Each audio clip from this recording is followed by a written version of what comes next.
তোমরা ফেলো।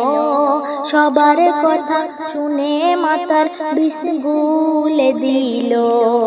সবার কথা শুনে মাতার বিষ গুলে দিল। বিসমিল্লাহ বলে গেলাস তুলে গালে ঢেলে নিল।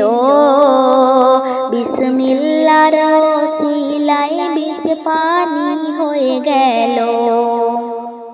স্বামী স্ত্রী কিভাবে যুক্তি করছে দেখুন। একদিন স্বামী স্ত্রী যুক্তি করে কি করে মারা যায়। এমন জিনিস রাখো হাঁড়িতে এসে যেন খায়।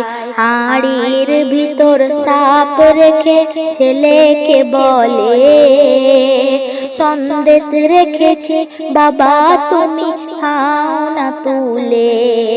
সন্দেশ